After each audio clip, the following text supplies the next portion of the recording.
قرآن پاک میں اللہ سبحانہ و تعالیٰ کا ارشاد ہے، للہ ملک السماوات والارض یخلق ما یشاء یہب لمن یشاء اناثا ویہب لمن یشاء الذکور او یزوجہم ذکرانا واناثا ویجعل من یشاء عقیما انہ علیم قدیر۔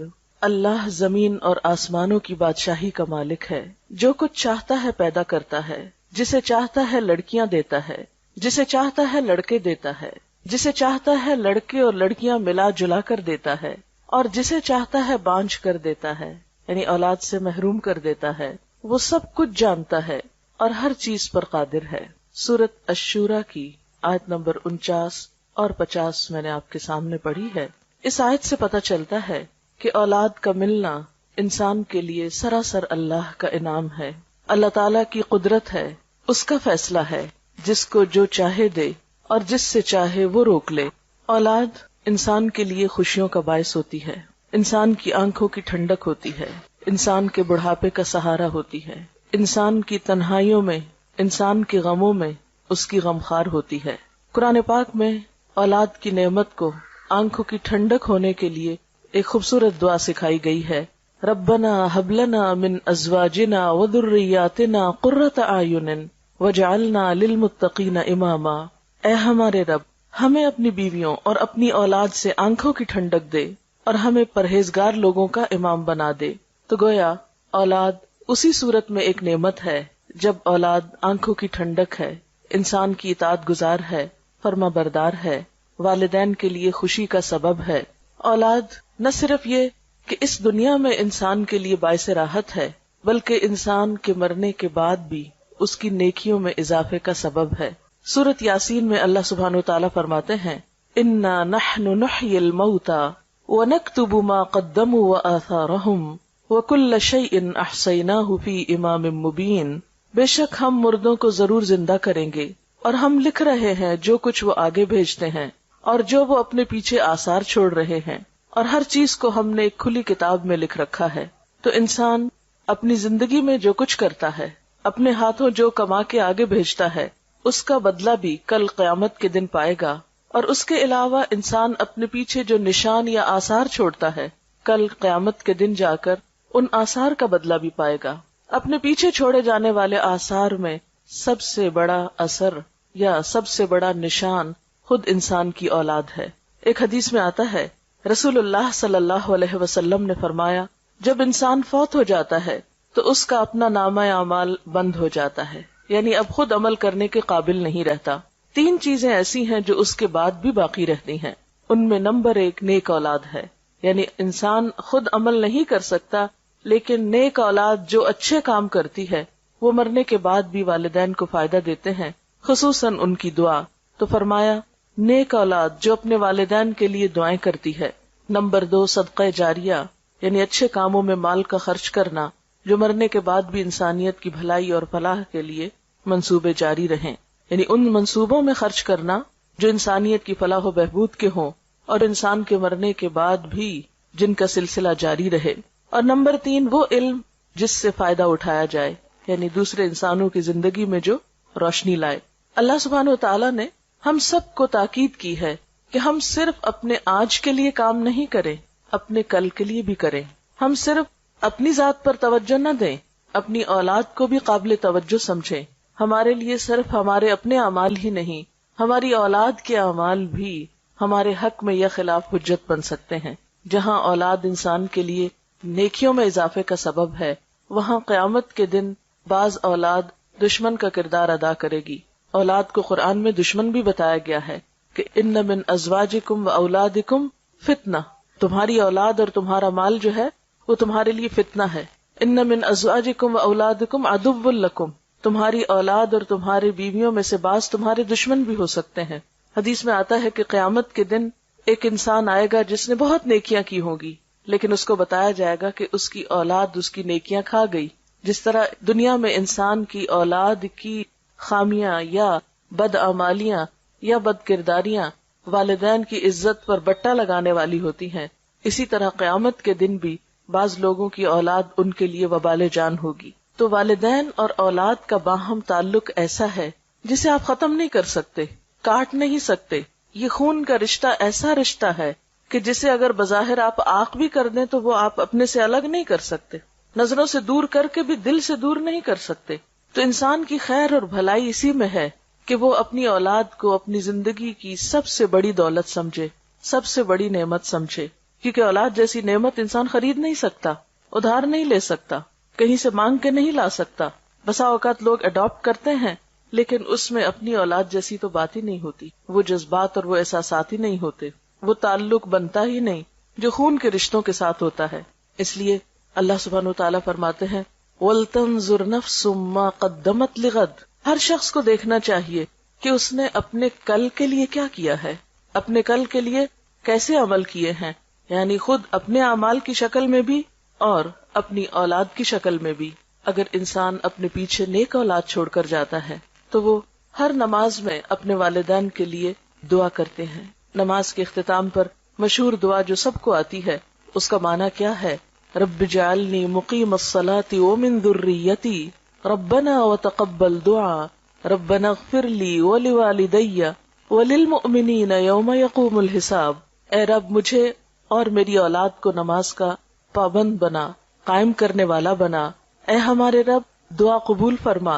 اے ہمارے رب مجھے بخش دے، میرے والدین کو بخش دے اور سارے مومنوں کو بخش دے جب حساب قائم ہو. گویا نیک اولاد اپنی ہر نماز میں اپنے والدین کو اپنی دعاؤں میں یاد رکھتی ہے.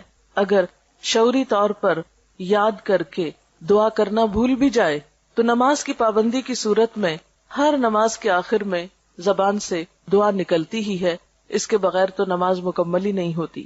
اس کے علاوہ اللہ سبحانہ وتعالیٰ نے اولاد کو خاص طور پر والدین کے لیے جو دعا سکھائی ہے قرآن پاک میں، وہ ہے رب ارحمہما کما ربیانی صغیرا. اے رب ان دونوں پر یعنی ماں اور باپ دونوں پر اپنی رحمت فرما جس طرح انہوں نے مجھے بچپن میں پالا تھا. گویا اسلام میں اولاد کی یہ ذمہ داری ہے کہ وہ والدین کے ساتھ اچھا سلوک کرے، حسن سلوک کرے، اور اسی حسن سلوک میں سے ہے کہ وہ والدین کی جہاں خدمت کرے وہاں ان کے لیے دعائیں بھی کرے، ان کے ساتھ اچھا معاملہ بھی کرے. اسی طرح ایک اور حدیث سے ہمیں پتہ چلتا ہے کہ ایک شخص جب فوت ہو جاتا ہے تو برزخ میں اس کا درجہ بلند کیا جاتا ہے. وہ پوچھتا ہے کہ یا رب یہ میرے درجے کی بلندی کیسے ہوئی؟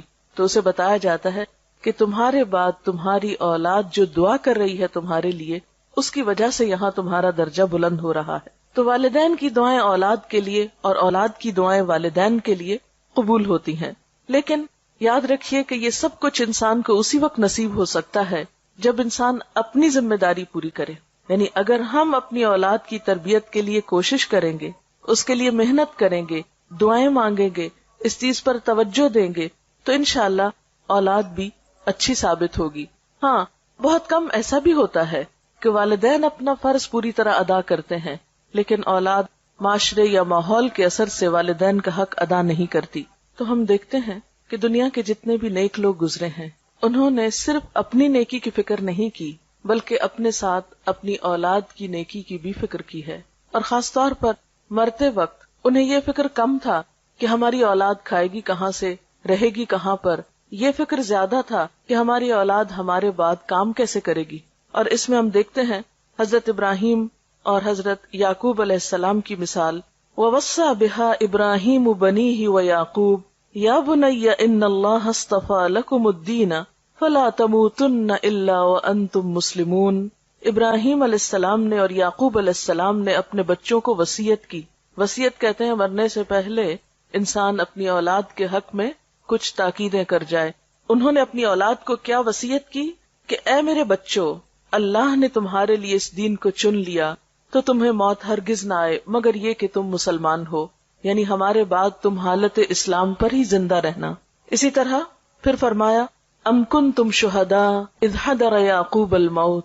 کیا تم اس وقت حاضر تھے جب یعقوب علیہ السلام کو موت آئی. اذ قال لبنیہ، جب انہوں نے اپنے بچوں سے کہا ما تعبدون من بعدی، میرے بعد کس کی عبادت کرو گے. قالوا نعبد الہک و الہ آبائک ابراہیم و اسماعیل و اسحاق الہا واحدا ونحن له مسلمون، کہ ہم تیرے الہ، تیرے باپ دادا ابراہیم، اسماعیل اور اسحاق علیہم السلام کے الہ کی عبادت کریں گے جو ایک ہی الہ ہے اور ہم سب اسی کے فرما بردار اور اسی کے تابعدار ہیں۔ اسی طرح ہم دیکھتے ہیں کہ لقمان نے اپنے بچے کو وصیت کی اور اس نے اپنے بچے کو عمدہ اخلاق سکھائے، جس کا ذکر ہمیں قرآن پاک میں بھی ملتا ہے۔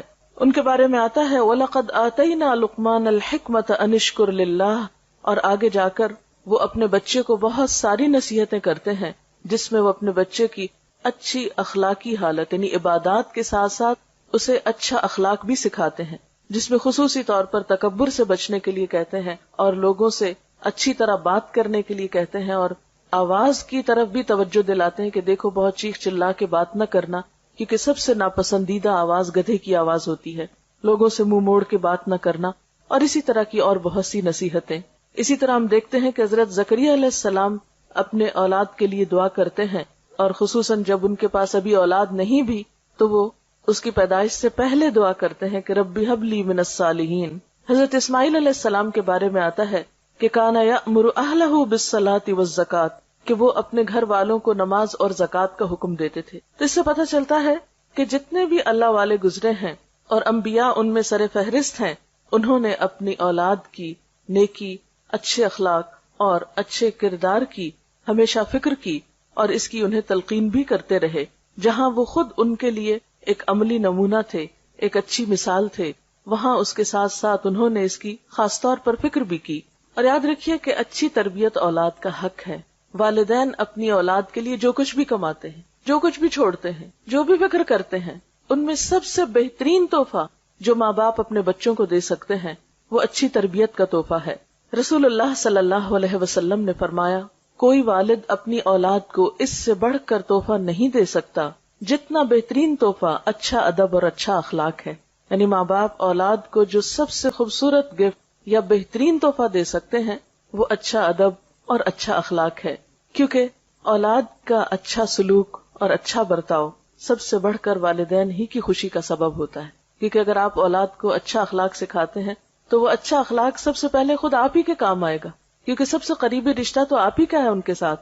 اور اسی طرح سب سے بڑا غم اور سب سے بڑا دکھ اور سب سے بڑی تکلیف اگر انسان کی زندگی میں کوئی ہو سکتی ہے تو وہ اولاد ہی کی ہو سکتی ہے۔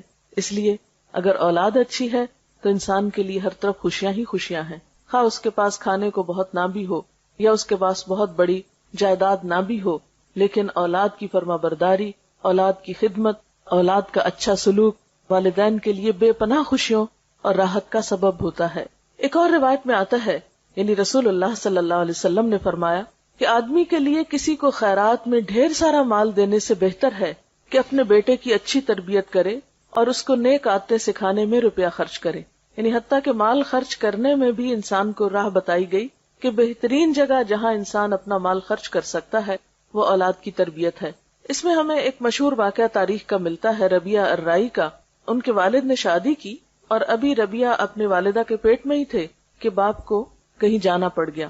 اس دور میں مسلمانوں کی جو حکومت تھی وہ دور دور تک پھیلی ہوئی تھی۔ نبی صلی اللہ علیہ وسلم کی وفات کے تقریباً 1 سال کے اندر مسلمان مشرق و مغرب کے مالک ہو گئے تھے، اور ان کی مہم میں ایک طرف افریقہ کی طرف جا رہی تھی، دوسری طرف چین کی سرحدوں کو چھو رہی تھی۔ تو ایسے میں جو فوجیں اتنی دور دور جاتی تو وہ سال ہر سال تک واپس نہ آ سکتی تھی۔ تو ربیہ کے والد بھی کئی سال کے بعد جب پلٹے تو اپنی بیوی کو جو مال دے کر گئے تھے تو اس کا حساب مانگا اس سے۔ تو کہنے لگی کہ ابھی تم مسجد سے ہو کر آؤ پھر مجھ سے حساب کرنا، کیونکہ ایک اچھی خاصی رقم وہ چھوڑ کر گئے تھے۔ تو دیکھا واپس آئے تو کچھ بھی باقی نہیں، پوچھا کہ کہاں ہیں پیسے، تو اس نے کہا کہ ابھی ذرا تم مسجد سے ہو کر آؤ۔ بہرحال وہ مسجد میں گئے تو دیکھا کہ ایک طرف ایک شخص بیٹھا لوگوں کو کچھ سکھا پڑھا رہا ہے اور اس کے ارد گرد لوگوں کا ایک جم غفیر ہے۔ تو بہت حیران ہوئے کہ یہ شخص کون ہے، یہ نوجوان کون ہے کہ جس کی بات میں اتنا اثر ہے اور جس کے ارد گرد اتنے لوگ ہیں۔ تو پتہ چلتا ہے کہ یہ انہی کا بیٹا ہے جس کی تعلیم و تربیت پر یعنی باپ کے جانے کے پیچھے ماں نے اس کا سارا مال خرچ کیا اور بہترین توجہ دی۔ ماؤں کے اندر یہ جذبہ اور یہ کردار کیسے تھا؟ یعنی بعض اوقات ایسا ہوتا ہے کہ تربیت میں ماں تنہا رہ جاتی ہے، یہ ساری ذمہ داری ماں پر آ جاتی ہے۔ تو ایسے میں جہاں ماں کو یہ فکر ہونی چاہیے کہ اولاد کھائے کہاں سے، وہاں اس بات کی بھی فکر ہونی چاہیے کہ اولاد کی تعلیم و تربیت کیسے ہو۔ اب یہ ہے کہ تربیت کے ذمہ دار کون ہیں، اس میں یاد رکھیے کہ صرف ماں نہیں، باپ بھی ہے، دونوں ہیں۔ لیکن چونکہ ابتدا میں بچہ ماں کے ساتھ وقت زیادہ گزارتا ہے، اس لیے obviously ماں کی ذمہ داری کچھ زیادہ بنتی ہے، ورنہ نبی صلی اللہ علیہ وسلم نے فرمایا کلکم راعن وکلکم مسئول عن رعیتہ، تم میں سے ہر شخص نگران ہے، ذمہ دار ہے، رسپانسبل ہے، اور ہر شخص سے اس کی رعایا کے بارے میں، یعنی جو اس کے ماتحت لوگ ہیں، جو اس کے ساتھ ہیں، ان کے بارے میں اس سے سوال کیا جائے گا. اور اس میں خصوصاً عورت کو بھی مینشن کیا گیا، وَالْمَرْأَةُ رَاعِيَةٌ فِي بَيْتِ زَوْجِهَا وَمَسْئُولَةٌ عَنْهَا، اور عورت اپنے شوہر کے گھر میں نگران ہے اور اس سے اس کے بارے میں سوال کیا جائے گا. اور گھر میں سب سے قیمتی ترین چیز جو ہے وہ عورت کے یا ایک شخص کے بچے ہی ہو سکتے ہیں.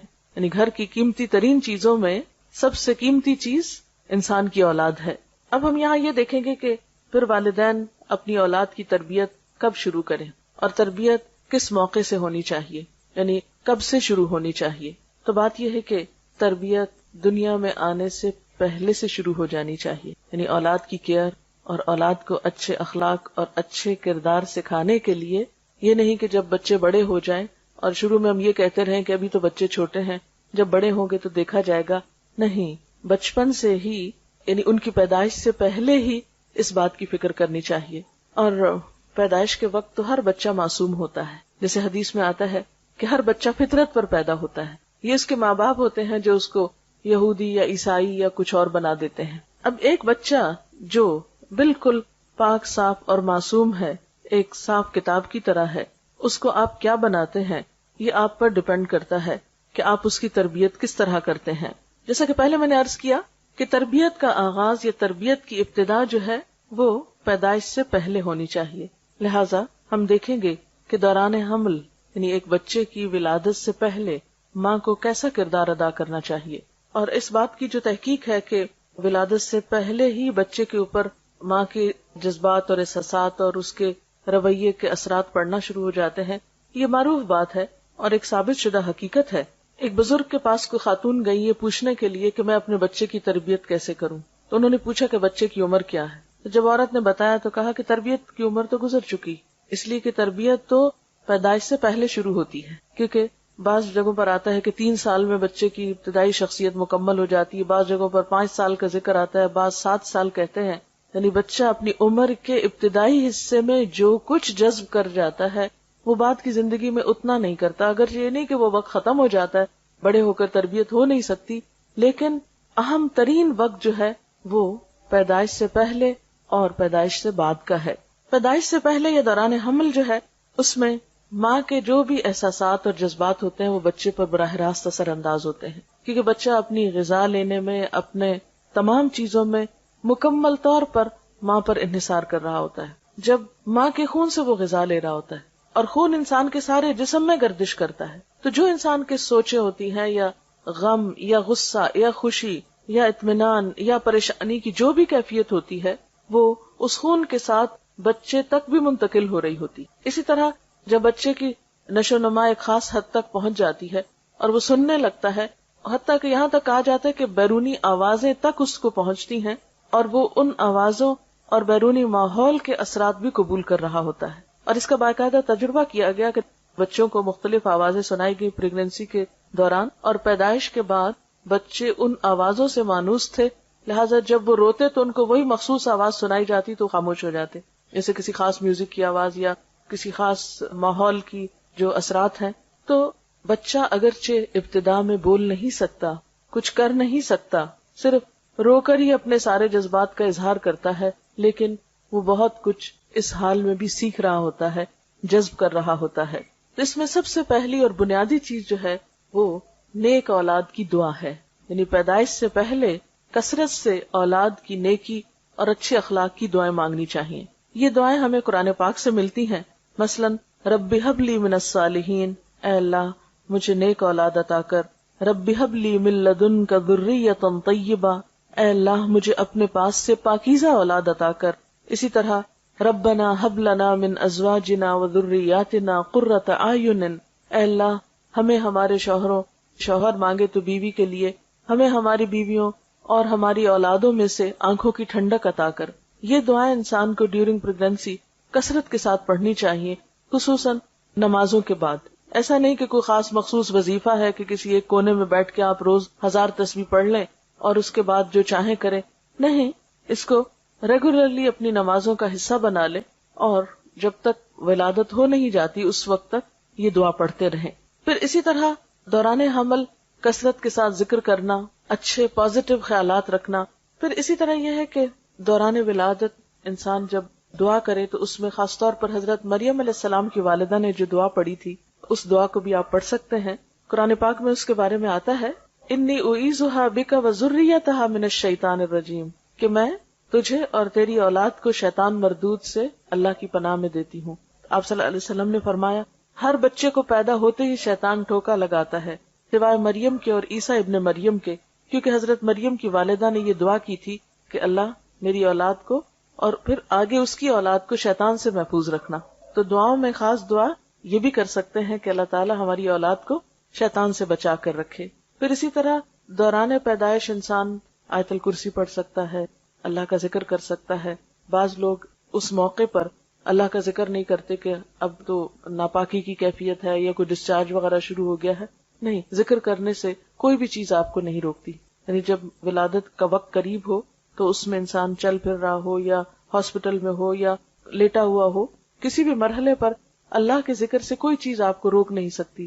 آپ کو جو دعائیں یاد ہیں اللہ تعالیٰ کو پکار سکتے ہیں، درود شریف پڑھ سکتے ہیں، کلمہ پڑھ سکتے ہیں، آیت الکرسی پڑھ سکتے ہیں، جو بھی آپ ذکر کر کے اللہ سے دعا کرنا چاہیں کر سکتے ہیں. ایون جو آپ کے آس پاس ہیں، آپ کے ساتھ ہیں، آپ کے اٹینڈنٹ ہیں، وہ بھی آپ کے ساتھ اللہ کا ذکر کر کے آپ پر دم وغیرہ کر سکتے ہیں، سورۃ فاتحہ پڑھ سکتے ہیں، تاکہ مریض کو یا اس وقت کی جو تکلیف ہے اس میں ایک خاتون کو ریلیف ملے. اب یہ ہے کہ جب پیدائش ہو جاتی ہے تو اس کے بعد کیا کرنا چاہیے. سب سے پہلے بچے کی پیدائش پر خوشی کا اظہار کر کے اور پھر دعا بھی دینی چاہیے. ایک دعا جو ہمیں سکھائی گئی وہ ہے بارک اللہ لک فی الموہوب لک وشکرت الواہب وبلغ اشدہ ورزقت برہ. کیا معنی اس دعا کا؟ اللہ تمہارے لیے اس بچے میں جو بھی تمہیں عطا ہوا ہے اس میں برکت پیدا کرے اور تم دینے والے کے شکر گزار بنو اور یہ بچہ اپنی جوانی کو پہنچے اور تمہیں اس کی نیکی نصیب ہو. یعنی یہ اولاد تمہارے ساتھ نیکی کرنے والی ہو، تمہاری اطاعت گزار اور فرما بردار ہو. اسی طرح ہم دیکھتے ہیں کہ نبی صلی اللہ علیہ وسلم کو جب ان کے بیٹے حضرت ابراہیم کی ولادت کی خوشخبری ملی تو آپ نے خوشخبری لانے والے کو ایک غلام عطا کیا. آج کل ہمارے یہاں بھی رواج ہے نا کہ جو خوشخبری لے کر آتا ہے اس کو کچھ دیا جاتا ہے. بعض اوقات مثلاً کوئی نرس پیغام لے کر آتی ہے یا ڈاکٹر لے کر آتی ہے تو آپ کچھ نہ کچھ خوشی سے اس کو دیتے ہیں. تو یہ بھی ایک مسنون طریقہ ہے، اس کو اپنے اوپر بوجھ نہیں سمجھنا چاہیے. تو نبی صلی اللہ علیہ وسلم نے اتنا بڑا تحفہ ایک آنے والے کو دیا. اس طرح آپ کو یاد ہوگا کہ عربوں کے ہاں یہ عام رواج بھی تھا اور آپ صلی اللہ علیہ وسلم نے اس رواج کو ختم نہیں کیا. جیسے آپ کی پیدائش پر ابو لہب جو آپ کا چچا تھا، سویبہ جو لونڈی تھی، اس نے جب خبر دی آپ صلی اللہ علیہ وسلم کی پیدائش کی تو اس نے اشارے سے اس کو کہا کہ جاؤ تم آزاد ہو. یعنی اس غلام عورت کو آزاد کر دیا اس خوشی میں کہ اس نے بھتیجے کی پیدائش کی خوشخبری سنائی تھی. تو اس موقع پر خوشی کا اظہار کرنا، خوشی میں خواہ آپ مٹھائی کھلائیں، خواہ آپ کسی کو کوئی تحفہ دیں، کوئی ہدیہ دیں، کچھ بھی کریں، ایسا کرنا کوئی خلاف اسلام نہیں ہے یا کوئی لوکل رسم نہیں ہے. نہیں، اللہ کی نعمت کا ایک اظہار ہے اور انسان اپنی حیثیت کے مطابق جو بھی کرے. ہاں، نمائش کے لیے نہیں کرنا چاہیے، دکھاوے کے لیے یا اپنی حیثیت سے بڑھ کے خود پہ بوجھ نہیں ڈالنا چاہیے. لیکن اگر انسان کچھ بھی خوشی کا اظہار کسی بھی طریقے سے کرنا چاہتا ہے تو اس کی اجازت ہے. پھر اس کے بعد پہلی چیز بچے کے کان میں آذان دینا ہے. یعنی پیدائش ہوگی، اس کو نہلایا دھلایا، اس کو تیار کیا اور اس کے بعد کان میں آذان دی. طبرانی کی روایت میں آتا ہے کہ حضرت حسین رضی اللہ تعالیٰ عنہ کی جب ولادت ہوئی تو آپ نے ان کے ایک کان میں آذان دی اور دوسرے میں اقامت. آذان دینے میں کیا حکمت ہے کہ بچہ دنیا میں آ کر سب سے پہلے اللہ کا نام سنے. آپ دیکھیں کہ جب انسان فوت ہوتا ہے نا تو اس کی نماز جنازہ پڑھی جاتی، تو انسان کے آنے پر آذان دی جاتی ہے اور جانے پر اس کی نماز پڑھی جاتی ہے. اور انسان کی زندگی ایسی ہی ہے جیسے آذان اور نماز کے بیچ کا وقفہ. یعنی کل قیامت کے دن انسان کو ایسے ہی پتہ چلے گا کہ چند لمحے دنیا میں گزار کر آیا ہوں. پھر اسی طرح یہ ہے کہ اللہ کی عظمت اور اللہ کی محبت بچے کے دل میں بیٹھتی ہے. پھر اسی طرح بچے کو جو پہلی غذا دی جاتی ہے اس کو تحنیک کہا جاتا ہے. کہتے ہیں کہ جو انسان بھی بچے کو پہلی غذا دیتا ہے، اب تو فوراً ماں کے دودھ پہ ڈال دیتے ہیں یا کوئی بھی چیز دی جاتی ہے، تو چونکہ بچہ بالکل ایک نیو بورن جو ہوتا ہے وہ فریش اور ہر طرح کے اثرات قبول کر رہا ہوتا ہے، بالکل ایک معصوم سی چیز ہوتی ہے. تو جو انسان بچے کو پہلی غذا دیتا ہے تو اس انسان کی جو شخصیت ہوتی ہے وہ بھی اس کے ہاتھ سے جو ریز نکلتی ہیں یا اس کے جسم سے وہ بچے میں منتقل ہوتی. اس لیے آپ صلی اللہ علیہ وسلم کے پاس بچے پیدائش کے بعد لائے جاتے تھے اور آپ ان کو جسے ہماری زبان میں گھٹی دینا کہتے ہیں، اور گھٹی سے مراد کو خاص دوا یا کاڑھا نہیں ہے، یا کچھ تھوڑا سا شہد بھی ہو سکتا ہے یا چبائی ہوئی کھجور بھی ہو سکتی ہے، لیکن ایسے شخص کی ہو جس کا اخلاق اور کردار جو ہے معروف ہو، کیونکہ بچے کی ابتدائی زندگی میں وہ چیز بھی اس کی شخصیت کا حصہ بننے والی ہے۔ اس میں ہم دیکھتے ہیں حضرت اسما فرماتی ہیں کہ عبداللہ بن زبیر جب پیدا ہوئے ان کے بیٹے تو میں نے ان کو آپ کی گود میں دے دیا، آپ نے خرما منگوایا یعنی خشک کھجور منگوائی، اس کو چبا کر اپنے لعاب کے ساتھ ان کے منہ میں لگا دیا۔ عموماً تالو میں ہلکا سا لگا دیتے ہیں، ایسا نہ ہو کہ جو بچے کے گلے میں پھنس جائے یا اتنا بڑا ٹکڑا نہ ڈال دیا جائے، بالکل معمولی سا جتنا بچے کی لینے کی سکت ہو اس کے مطابق، لیکن یہ کہ یہ بھی ایک طرح کی رسم ہوتی ہے اور یہ سمجھے کہ اسلامی رسم ہے۔ حضرت عائشہ کا بیان ہے کہ آپ کے ہاں بچے لائے جاتے، آپ ان کے لیے تہنیک کرتے اور ساتھ دعا دیتے، تو جو شخص بھی بچے کو پہلی غذا دے رہا ہو اس کے ساتھ ساتھ بچے کو وہ دعا بھی دے۔ امام احمد بن حنبل کے ہاں بچے کی پیدائش ہوئی تو انہوں نے ایک نیک خاتون کے پاس اپنے بچے کو بھیجا جن کا نام ام علی تھا، اور ان سے اپنے بچے کی تہنیک کروائی۔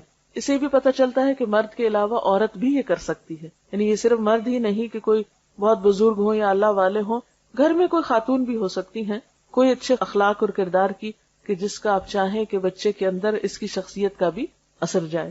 پھر اس کے بعد یہ ہے کہ بچے کو دودھ پلانا بچے کا حق ہے، یعنی پہلی غذا کے بعد آپ اس کو نارملی سک کروا سکتے ہیں، خواہ دودھ نہ بھی ہو جو کچھ بھی ہو اس میں، لیکن بچے کی ماں کے ساتھ ایک اٹیچمنٹ ہوتی ہے، 9 مہینے وہ ماں کے پیٹ میں رہا ہے، بالکل ایک دم سے ہٹا کے اس کو فیڈرز پہ ڈال دینا بچے کے ساتھ بہت بڑی زیادتی ہے اور ایک جذباتی دھچکا بھی ہے، لہٰذا ماں کو چاہیے کہ وہ اس کو دودھ بھی پلائے۔ قرآن پاک میں اللہ تعالیٰ کا حکم ہے والوالدات یرضعن اولادہن حولین کاملین، مائیں اپنے بچوں کو 2 پورے سال دودھ پلائیں، یہ اس کے لیے حکم ہے لمن اراد ان یتم الرضاع، کہ جو بچے کے دودھ پلانے کا ارادہ رکھتا ہو۔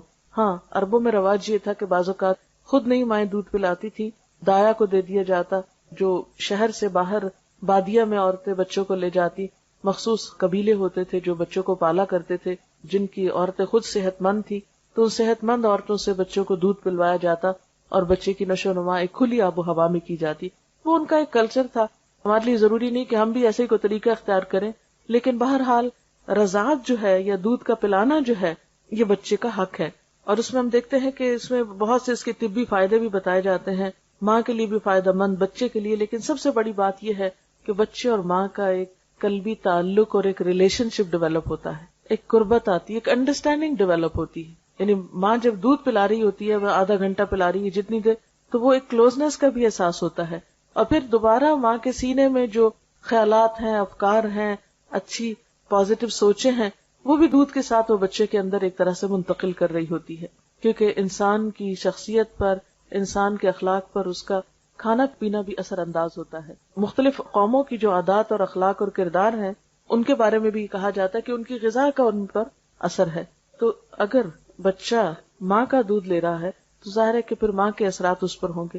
اور پھر جانوروں میں بھی اگر آپ دیکھیں، اونٹ کے بچے کو اونٹنی کا ہی دودھ دیا جاتا ہے، اسی طرح گائے، بھینس اور باقی جانور بھی دوسروں کا دودھ لا کے نہیں پلایا جاتا، تو اسی طرح انسان کے بچے کو گائے بھینس کا دودھ پلانے سے پہلے جب تک ماں کا دودھ ہے تو ماں کا ہی دودھ پلایا جانا چاہیے۔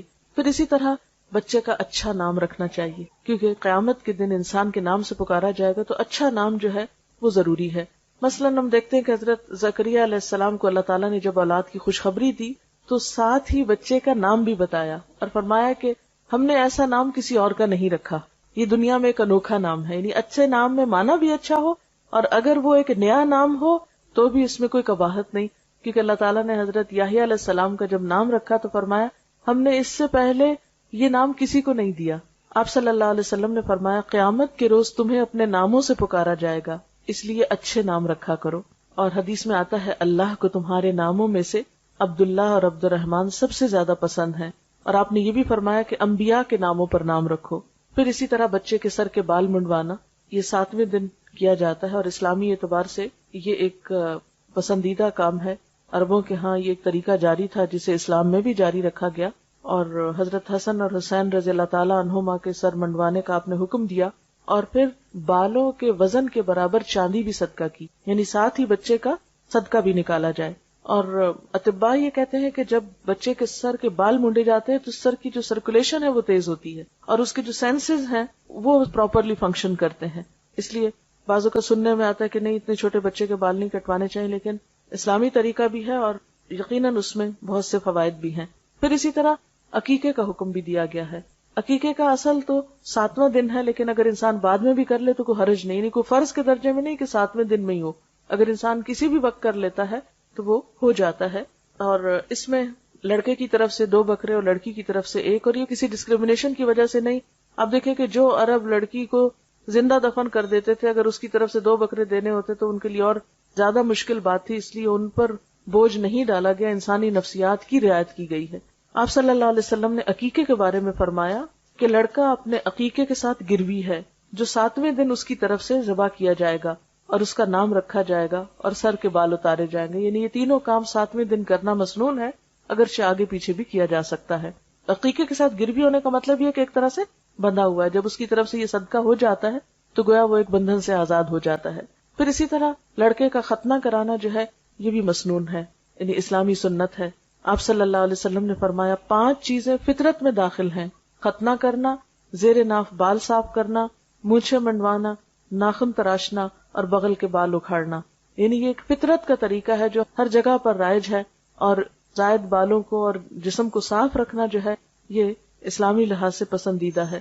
اور اس میں خاص طور پر ختنہ، کیونکہ اس میں حکمت یہ ہے کہ ایسی جگہ پر ایسی رطوبات اور جراثیم وغیرہ جمع ہو جاتے ہیں جو انسان کے لیے انفیکشن کا سبب ہوتے ہیں، تو زائد سکن کو کاٹ دینا یا اتار دینا جو ہے وہ صحت کے لیے بہترین ہے. پھر اسی طرح بچہ جو بڑا ہوتا ہے پھر بولنا سیکھتا ہے، پھر اور بہت سی اس کی ایکٹیویٹیز شروع ہوتی ہیں. آپ نے دیکھا ہوگا کہ چند مہینے کے بعد بچہ آ شروع کر دیتا ہے تو اس سے فالتو اور بیکار قسم کی باتیں کرنے کی بجائے اور صرف ہیلو بیبی سکھانے کی بجائے اللہ کا لفظ سکھائیں اور لا الہ الا اللہ کا، تو پہلا کلام اگر بچے کی زبان پر اللہ کا نام ہوگا انشاءاللہ تو اللہ تعالیٰ کا مقرب بھی ہو جائے گا کسی دن، اور ایک بنیاد اچھی پڑ جائے گی. آپ دیکھیے کہ بچے کی تربیت ایسے ہی ہے جیسے آپ ایک بیج ڈالتے ہیں زمین میں. جب اس کی ایک چھوٹی سی کمپل نکلتی ہے تو آپ اس کی کیئر کرتے ہیں، روشنی، اس کے پانی، اس کے ماحول، اس کو گرمی سردی سے بچا کر اس کی کیئر کرتے ہیں.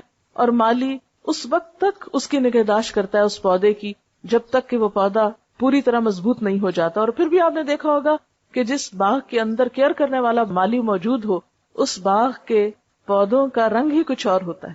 اس کا فرق آپ یوں سمجھ سکتے ہیں جیسے ایک جنگل ہوتا ہے اور ایک باغ ہوتا ہے. ایک وہ باغ ہوتا ہے جو خود لگایا جاتا ہے اور ایک جنگل ہے جو خود بخود اگ جاتا ہے.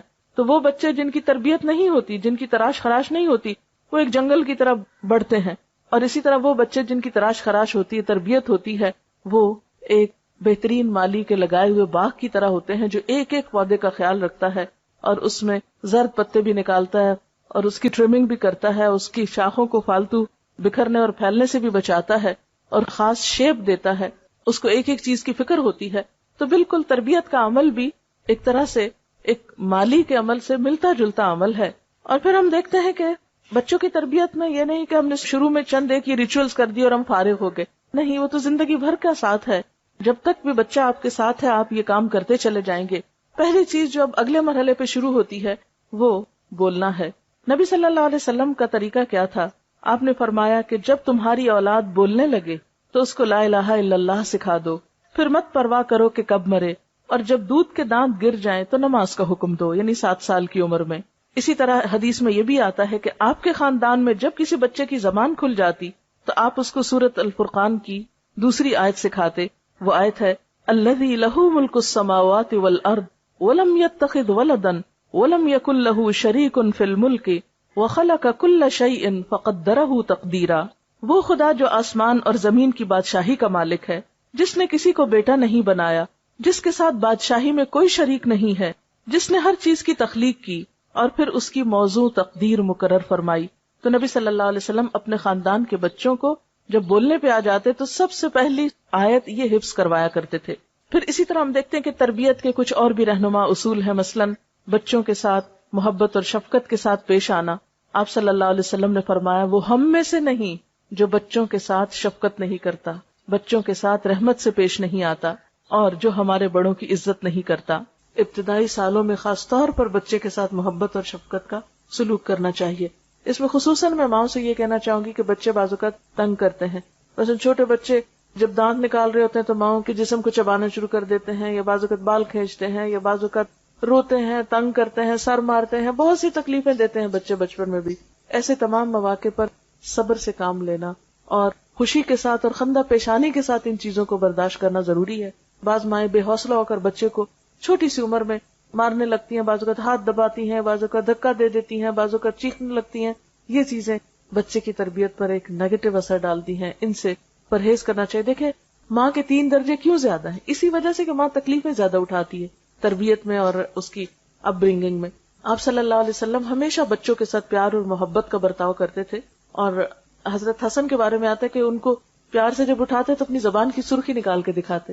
یعنی بعض اوقات ہم بچوں سے لاڈ کرتے ہیں نا، تب آپ دیکھیں آپ اللہ کے پیغمبر ہیں، اتنا بڑا مقام اور مرتبہ ہے، تو بعض اوقات گھر کے بزرگ بہت ایک مصنوعی سا رویہ بچوں کے ساتھ رکھتے ہیں بزرگی کا، کہ نہیں بس ایک روب کے ساتھ بچے کے ساتھ بات کریں. نہیں، اللہ کے رسول صلی اللہ علیہ وسلم سے بڑھ کر بڑا مرتبہ کس کا ہو سکتا ہے؟ ایک اور صحابی ہے محمود بن ربی، وہ کہتے ہیں کہ میری عمر 5 سال تھی، آپ صلی اللہ علیہ وسلم نے کنویں سے پانی کا ڈول نکالا، منہ میں کلی بھری اور میرے منہ پہ پھار پھینکی. یعنی بچوں کے ساتھ بچوں جیسی شرارت کرنا. پھر آپ صلی اللہ علیہ وسلم آگے بڑھ کے خود سلام کیا کرتے تھے، اٹھا لیا کرتے تھے اور ہر لحاظ سے خیال رکھتے. اس میں ہم دیکھتے ہیں کہ پھر اسی طرح جابر بن سمرہ اپنے بچپن کا واقعہ بیان کرتے ہیں کہ انہوں نے آپ کے پیچھے نماز پڑھی اور اس کے بعد آپ اپنے گھر کی طرف چل پڑے. کہتے میں بھی ساتھ ہو لیا، میرے ساتھ اور بچے بھی تھے، آپ نے سب بچوں کو پیار کیا، مجھے بھی پیار کیا. یعنی بچوں کو یاد تھا کہ ہمیں آپ صلی اللہ علیہ وسلم نے کس کس موقع پر پیار کیا. پھر اسی طرح آپ کا معمول تھا جب آپ سفر سے تشریف لاتے تھے تو جو مدینہ میں اونٹنی داخل ہوتے سب بچوں کو اوپر بٹھانا شروع کر دیتے تھے. تو یعنی جیسے ایسا ہوتا نا کہ باپ گھر میں آ رہے ہیں یا کوئی بزرگ آ رہا ہے تو بچے سارے اکٹھے ہو جاتے ہیں، کوئی کندھوں پہ چڑھنے لگتا ہے، کوئی لپٹنے لگتا ہے. تو ایسے میں بچوں کو ان کی شوخیاں کرنے دینا چاہیے. آپ صلی اللہ علیہ وسلم ان کو اپنی سواری پر سوار کرنا شروع کر دیتے تھے، خواہ وہ کسی کے بھی بچے ہوتے تھے، محبت کے ساتھ اور شفقت کے ساتھ. پھر اسی طرح آپ صرف مسلمان بچوں کے ساتھ نہیں، بغیر کسی مذہب کی تفریق کے ہر ایک کے بچوں کے ساتھ اچھا سلوک کرتے تھے. ہجرت کے موقع پر جب آپ کا مدینہ میں داخلہ ہو رہا تھا تو چھوٹی بچیاں جو تھیں وہ آپ کے استقبال کے لیے کھڑی تھیں اور انہوں نے آپ کے لیے گیت گائے تھے، اور آپ نے ان سے پوچھا کہ تم یہ کیوں کر رہی ہو؟ تو انہوں نے کہا کہ اللہ کے رسول صلی اللہ علیہ وسلم ہم آپ سے محبت کرتے. تو آپ نے فرمایا میں بھی تم سے پیار کرتا ہوں. یعنی عام طور پہ ہم بچوں کو اگنور کر دیتے، نہیں، ان کے ساتھ پیار محبت کی بات کرنا یا ان کا حال پوچھ لینا یہ انسان کی شان میں کمی نہیں کرتا. اور سب سے بہترین چیز بچوں کو پھر اچھا اخلاق سکھانا ہے، اور خاص طور پر چاہے لڑکا ہو یا لڑکی ہو ان میں فرق نہ کریں. آپ نے فرمایا خاص طور پر کچھ دینے کے معاملے میں بچوں میں فرق نہ کرو، اس سے ان کی شخصیت پر منفی اثرات پڑتے ہیں. اور خصوصاً ابتدائی زندگی میں پہلے 7 سال تو زیادہ سے زیادہ شفقت اور محبت ہی کا سلوک کرنا چاہیے. اقرا بن حابس کے بارے میں آتا ہے کہ وہ آپ صلی اللہ علیہ وسلم کے پاس آئے اور آپ اس وقت حضرت حسن کو گود میں بٹھا کر پیار کر رہے تھے. تو اقرا کو دیکھ کر بہت تعجب ہوا، بولے اے اللہ کے رسول صلی اللہ علیہ وسلم آپ بھی بچوں کو پیار کرتے ہیں؟ کیونکہ ان کے ہاں کیا تھا کہ جو شخص جتنا روب والا ہو وہ بچوں کو بس صرف ٹیڑھی آنکھ سے ہی دیکھے اور ڈرائے رکھے اور اٹھائے نہیں. بچوں کو اٹھانا شاید کوئی کمزوری کی علامت ہے. اور کہنے لگا کہ میرے تو 10 بچے ہیں لیکن میں نے کبھی کسی کو بھی پیار نہیں کیا. آپ نے فرمایا اگر اللہ نے تمہارے دل سے رحمت و شفقت چھین لی ہے تو میں کیا کر سکتا ہوں. یعنی بچوں کو پیار نہ کرنا سنگ دل ہونے کی علامت ہے، اور بچوں کے ساتھ شفقت و محبت سے پیش آنا رحم دلی کی علامت ہے. پھر اسی طرح بچوں کو اچھا اخلاق سکھانا. نبی صلی اللہ علیہ وسلم نے فرمایا اپنی اولاد کی عزت کرو. یعنی بچوں کی بھی بے عزتی نہیں کرنی چاہیے، ان کو تان و تشنی نہیں کرنی چاہیے، ان کو برے ناموں سے نہیں پکارنا چاہیے، ان کا مذاق نہیں اڑانا چاہیے، بلکہ اس کے برعکس بچوں کے ساتھ بھی عزت کا معاملہ کرنا چاہیے، کیونکہ ان کی بھی عزت نفس ہوتی ہے. اگر بار بار مجروح ہوگی تو ماں باپ کے دشمن ہو جائیں گے. ان کے آداب بہتر بناؤ، اس لیے کہ تمہاری اولاد تمہارے لیے اللہ کا ہدیہ ہے. یعنی اولاد ایک طرح سے تحفہ ہے تمہارے لیے، لہٰذا اس تحفے کی قدردانی کرو. پھر اسی طرح اگر ایک سے زائد بچے ہوں تو بچوں کے درمیان مساوات کرنے کا حکم دیا. آپ صلی اللہ علیہ وسلم نے فرمایا سووا بین اولادکم فی العطیہ لو کنت مفضلا احدا لفضلت النساء. تم بچوں کو کچھ دینے میں برابری کرو، اگر میں کسی کو زیادہ دے سکتا تو بیٹیوں کو زیادہ دیتا. لیکن یہ ہے کہ بیٹے ہوں یا بیٹیاں جب بھی ان کے لیے کچھ خریدیں یا جب بھی ان کو کچھ دینے لگیں تو سب کے ساتھ برابری کریں. بعض اوقات ایسا ہوتا ہے کہ کوئی ایک بچہ اپنی فرما برداری اچھے اخلاق کی وجہ سے والدین کا زیادہ پسندیدہ ہو جاتا ہے، یا چھوٹا بچہ جو ہوتا ہے وہ عموماً ماں باپ کو زیادہ پیار ہوتا ہے، یا بعض اوقات بڑا بچہ جو ہوتا ہے وہ زیادہ توجہ لے جاتا ہے. لیکن اپنے دلی جذبات اور اپنی توجہ کو ایک طرف رکھتے ہوئے دینے دلانے کے معاملے میں برابری کرنی چاہیے. محبت میں تو بسا اوقات برابری نہیں ہو سکتی، کیونکہ انسان کے جذبات ہر ایک کے لیے مختلف ہوتے ہیں اور وہ انسان کے بس کی بات بھی نہیں ہوتی، لیکن اس کا اظہار کرنے میں بھی اعتدال سے کام لینا چاہیے. کیونکہ بعض اوقات ماں باپ ایک بچے کی تعریف دوسرے بچے کے سامنے اتنی زیادہ کرتے کہ دوسرے بچے احساس کمتری میں مبتلا ہو جاتے ہیں، یا یہ کہ وہ ماں باپ سے دور ہونے لگتے ہیں کہ ماں باپ کو ہم سے تو محبت ہے ہی نہیں. ایسا نہیں کرنا چاہیے. سب بچوں سے یکساں سلوک کرنا چاہیے، اور اگر کوئی بچہ بدتمیز بھی ہو یا اس کے اندر کوئی ایسی چیز بھی ہو تو صبر کے ساتھ درگزر کرنا چاہیے اور اس کو دوسروں سے زیادہ توجہ دینی چاہیے، حتیٰ کہ وہ اور زیادہ قریب آ جائے اور اعتماد کرنے لگے ماں باپ پر.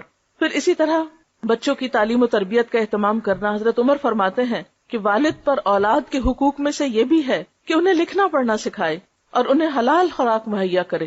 یعنی تربیت میں ایک اہم چیز حلال خوراک یعنی حلال کھلانا ہے، کیونکہ بچوں کو اگر حرام پر پالیں گے تو وہ والدین ہی کے نافرمان ہوں گے. کیونکہ اگر آپ اللہ کی نافرمانی کر رہے ہیں تو آپ کے بچے آپ کے فرما بردار کیسے ہوں؟ اگر آپ ان کو لقمہ حلال نہیں دے رہے، لقمہ حرام دے رہے ہیں، تو ان کے اندر پھر خدا کی محبت کیسے پیدا ہو؟ پھر محض تعلیم اور محض تربیت اور محض درس کچھ نہیں کریں گے جب تک کہ رزق حلال کی طرف توجہ نہ کریں. پھر اسی طرح لڑکوں کے ساتھ ساتھ لڑکیوں کی بھی تربیت. نبی صلی اللہ علیہ وسلم نے فرمایا، جس شخص نے 3 لڑکیوں یا 3 بہنوں کی سرپرستی کی، تعلیم و تہذیب سکھائی، ان کے ساتھ رحم کا سلوک کیا، یہاں تک کہ اللہ ان کو بے نیاز کر دے، یعنی ان کی شادی وغیرہ ہو جائے، اپنے گھروں میں چلی جائیں، تو ایسے شخص کے لیے اللہ نے جنت واجب فرما دی. یعنی بیٹوں کی تربیت بھی، لیکن بیٹیوں کی تربیت خوش دلی سے کرنا اور ان کو اپنے لیے بوجھ نہ سمجھنا. جیسے عام طور پہ آپ نے دیکھا ہوگا بچیاں جب جوان ہوتی ہیں ذرا سی رشتے کی بات ہو رونے لگتی ہیں، ہم آپ پہ بوجھ ہے نا. تو یہ احساس نہیں ہونے دینا چاہیے بچیوں کو کہ وہ ہم پر بوجھ ہیں. خوش دلی کے ساتھ، محبت کے ساتھ جب تک رشتہ نہ آئے ان کی کیئر کرنا، خیال رکھنا، بہتر طریقے سے ان کی پرورش کرنا اور ان کی ضروریات کا خوش دلی سے خیال رکھنا، یہ سب کچھ نیکی میں شمار ہوتا ہے. حتیٰ کہ وہ مال جو انسان اپنی اولاد پر خرچ کرتا ہے اس کا اجر و ثواب کہیں زیادہ ہے بنسبت اس کے کہ جو کسی اور پر انسان خرچ کرتا ہے. اور تربیت میں ایک خاص چیز جو ہے یا ایک چیز اگر آپ یاد رکھ سکیں تو انشاءاللہ اس سے بچوں کی نفسیات کو سمجھنے اور ان کے ساتھ معاملہ کرنے میں بہت سہولت ہو جائے گی. اس میں ایک مشہور مقولہ یہ ہے کہ والدین اپنے بچے کے ساتھ پہلے 7 سال کھیلیں، یعنی ان کے کھیل میں شریک ہوں یا ان کو کھیلنے دیں. اگلے 7 سال اسے نظم و ضبط سکھائیں، ڈسپلن سکھائیں، یعنی پھر سختی بھی کر سکتے ہیں. پھر اگلے 7 سال اس کے دوست بنے رہیں، یعنی گویا جب بچہ 14 سال کا ہو جائے تو اس کے ساتھ دوستوں والا معاملہ کریں، اعتماد میں لیں. عموماً بچیاں والدین کو کچھ بتاتے ہوئے گھبراتی ہیں، تو اگر بچیوں کے ساتھ یا والد کی بچوں کے ساتھ دوستی ہوگی تو وہ اپنی باتیں آ کے شیئر کریں گے. اور اگلے 7 سال پھر آزاد چھوڑ دیں. 21 سال کے ہو جائیں تو پھر ان کو بہت روک ٹوک نہیں کریں. اور وہی وقت ہوتا ہے جب شادی ہوتی ہے، تو شادی کے بعد پھر بچوں کے معاملات میں انٹرفیئر کرنا اور ان کو پریشرائز کرنا، اب یہ کرو اب وہ کرو، نہیں، اب چھوڑ دیں، اب ان کو اپنی زندگی بسر کرنے دیں. اب جہاں تک پہلے 7 سال کا تعلق ہے تو اس میں بچوں کو آپ بہت زیادہ چیزوں کا پابند نہیں کریں. تھوڑا بہت پڑھنا لکھنا سیکھیں، شروع کریں، لیکن بہت بوجھ نہیں ڈالیں. لیکن جب 7 سال کا ہو جائے تو پھر نماز کے لیے کہنا شروع کریں. 10 سال تک نماز کی عادت ڈالیں. اور اگر ایک کے بعد ایک نماز سکھائیں، مثلاً ایک نماز، اور پھر اس میں بھی آپ ساتھ لے کے کھڑے ہوں، اکیلے حکم نہ دیں جاؤ نماز پڑھ لو، یہ بہت سختی نہیں کریں. 10 سال کی عمر تک نماز میں بھی سختی سے روکا گیا ہے. اور اس کا یہ مطلب نہیں کہ پھر پڑھنے کوئی نہ کہیں یا ڈسپلن نہ سکھائیں، نہیں، ڈسپلن تو سکھائیں گے. 3 سال آپ کو لگیں گے. 10 سال کی عمر تک انشاءاللہ ایک کے بعد ایک، مثلا 6 مہینے میں ایک نماز کی عادت ڈالیں. لیکن جس نماز کی عادت ڈالیں پھر وہ چھوڑنے نہ دیں. اس کا خاص دھیان رکھیں، واچ کریں کہ وہ بچہ مس نہ کرے، کیونکہ اگر ایک دن بھی وہ نہیں پڑھتا تو اس کا مطلب یہ ہے کہ اس کو یہ سمجھ آ جائے گی کہ پڑھے یا نہ پڑھے بات برابر ہے. 1 سے شروع کریں، 2 پہ لائیں، 2 سے 3 پہ، 3 سے 4 پہ، 4 سے 5 پہ. 10 سال کی عمر تک اگر فجر کے وقت نہیں بھی اٹھتا تو جس وقت اٹھے اس وقت نماز پڑھوا دیں.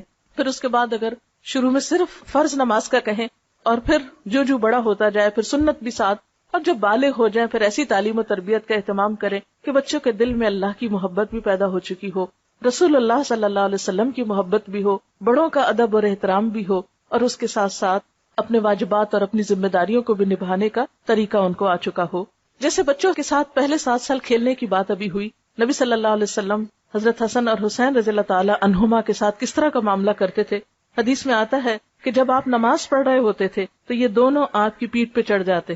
آپ اس وقت تک سجدے سے سر نہ اٹھاتے تھے جب تک وہ خود نہ اتر جاتے. یعنی کہ ہاتھ مار کے گرا دیتے یا کوئی اور پکڑنے آ جاتا، اوہ دیکھو اللہ کے رسول صلی اللہ علیہ وسلم نماز پڑھے، پکڑو ان کو، چھینو ان کو. کیونکہ بعض اوقات ہمارے ہاں جو مائیں نماز پڑھتی ہیں، اگر بچہ نماز میں پاس آ جائے تو دوسرے کھینچ کے لے جاتے ہیں، اور بچہ چیخ چلا رہا ہوتا ہے کہ مجھے ماں کے پاس جانے دو، اور وہ سمجھتے نہیں بچے کے پاس جانے سے ماں کی نماز ڈسٹرب ہو جائے گی. نہیں، ماں کو تو اس حد تک اجازت ہے کہ اگر بچہ رو رہا ہو تو وہ روتے بچے کو گود میں اٹھا کر بھی نماز کنٹینیو کر سکتی، تاکہ وہ نماز سے خوف نہ کھائے. بہت سے بچے دین سے اس لیے بھاگ جاتے ہیں کہ اب ماں نماز پڑھ رہی ہے، لمبی نماز پڑھ رہی ہے، اور بچہ بلا رہا ہے، اس کو کوئی جواب نہیں مل رہا. اب وہ قرآن پڑھ رہی ہے تو پڑھ رہی ہے، بچہ بلا رہا ہے، رو رہا ہے، اس کو بھوک لگی ہے یا اس کو ٹوائلٹ جانا ہے یا کچھ اور، ماں اٹھ نہیں رہی. یا وہ اپنی دوستوں میں بیٹھی اور باتیں کیے جا رہی ہے، ٹیلی فون کال آ گئی ہے، 15 منٹ آدھا گھنٹہ اس کا ٹیلی فون پہ جا رہا ہے، اور بچہ رو رو کے وہیں قدموں میں سو گیا. تو یہ چیزیں درست نہیں. بچہ ماں کی سب سے پہلی پرائرٹی ہونی چاہیے.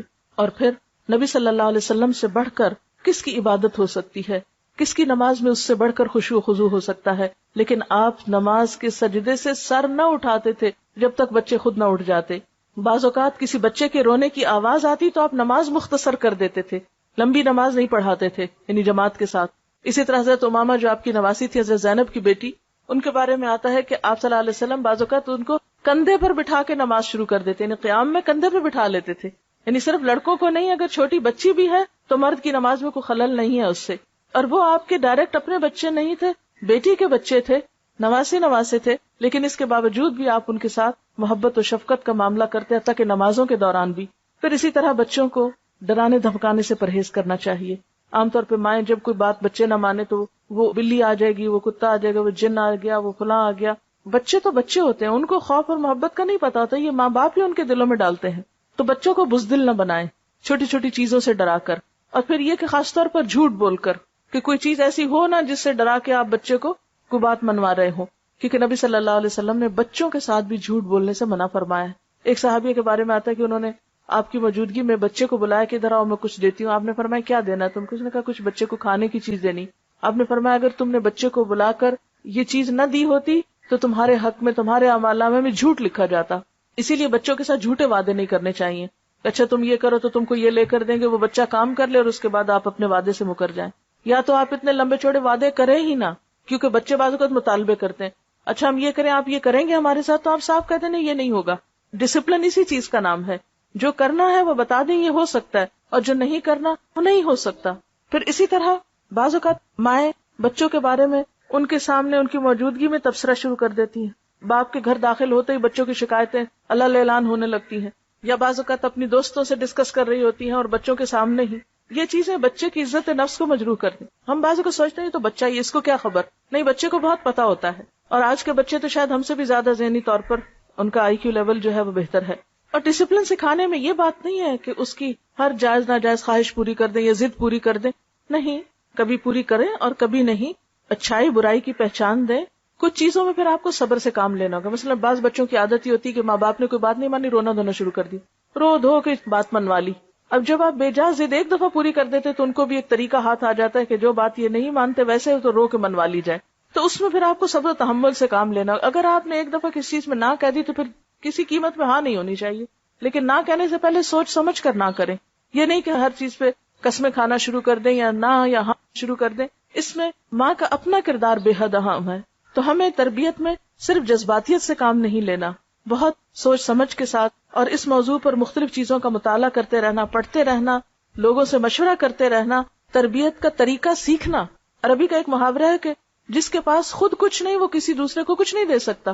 یعنی مثلا اگر میرے پاس پانی نہیں، میرا گلاس خالی ہے، تو میں کسی کو پانی کیا پلا سکتی ہوں؟ اگر میرا ظرف خالی ہے، میرا سینہ خود اللہ کی محبت سے خالی ہے، میری عقل خود دین کے علم سے آری ہے، اللہ کی محبت اور دین کا علم کہاں سے سکھا سکتی ہوں؟ اس لیے ماں کا پڑھا لکھا ہونا، ماں کو مسلسل سیکھتے رہنے کی ضرورت ہوتی ہے. یعنی کہ ایک پڑھی لکھی ماں جو ہے ایک پڑھی لکھی جنریشن لائے گی. اس لیے بچیوں کی تعلیم جو ہے وہ تو لڑکوں سے بھی زیادہ اہم ہے. لیکن آج ہم تعلیم کا مطلب سمجھتے ہیں کہ کچھ پڑھ لکھ کر انسان کو نوکری کر لے، کچھ کمائی کر لے. نہیں، اس کے لیے تو ہنر ہوتا ہے. اسلام میں تعلیم و تربیت انسان کو انسان بنانے کے لیے ہوتی ہے، انسان کی عقل اور روح اور جذبات کی بہترین نشو و نما کے لیے ہوتی ہے. پھر اسی طرح بعض اوقات بچے کو مارنے کی ضرورت بھی پڑتی ہے. اگرچہ 10 سال کی عمر میں مارنے کی اجازت ہے، لیکن اس کی بھی کچھ شرائط ہیں. ایک تو یہ کہ شدید غصے کی حالت میں نہیں مارنا چاہیے. پھر اسی طرح 10 سال کی عمر سے پہلے نہ مارا جائے. پھر اسی طرح چہرے اور سینے اور پیٹ پہ نہیں مارنا چاہیے.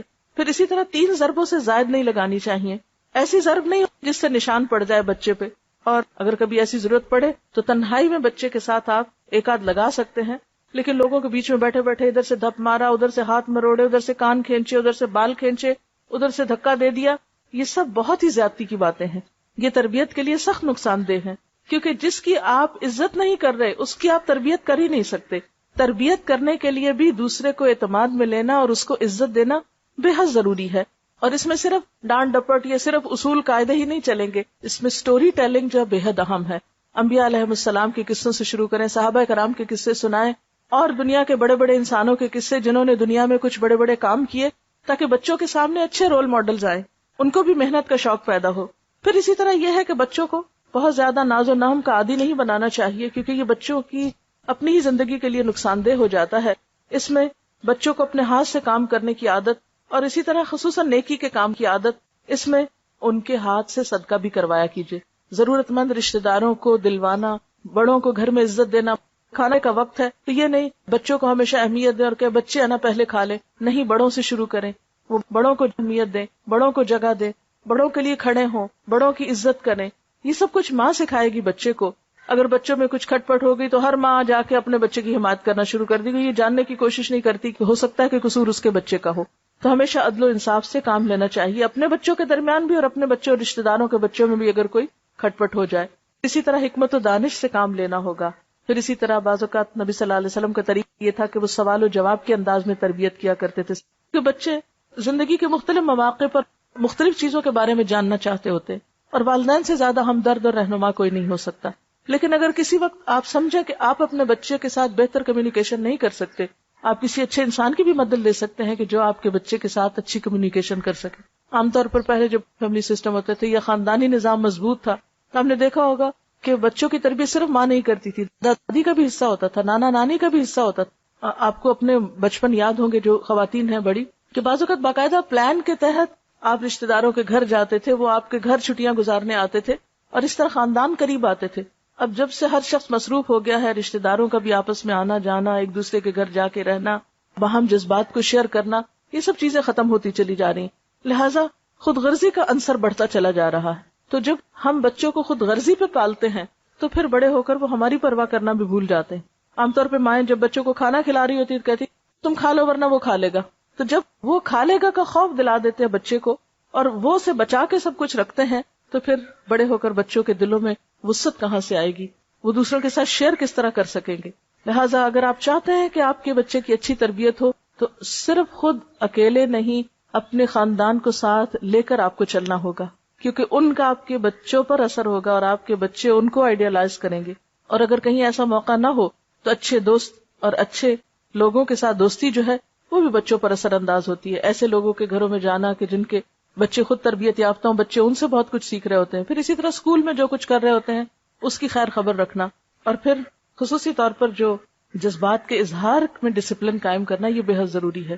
بعض اوقات بچے چھوٹی چھوٹی باتوں پر آسمان سر پہ اٹھا لیتے، چیخنا چلانا، چھوٹی چھوٹی باتوں پر لڑائی جھگڑا کرنا، دوسروں سے لڑنا جھگڑنا، مار پٹائی، اس طرح کی عادتیں بچوں میں ڈیولپ ہونے لگتی ہیں. تو ان چیزوں کو بھی روکنے کی ضرورت ہے. اسی طرح زیادہ ہنسی، زیادہ رونا، زیادہ چیخنا چلانا، زیادتی جو ہے ان کی شخصیت میں وہ نقصان دہ ہے.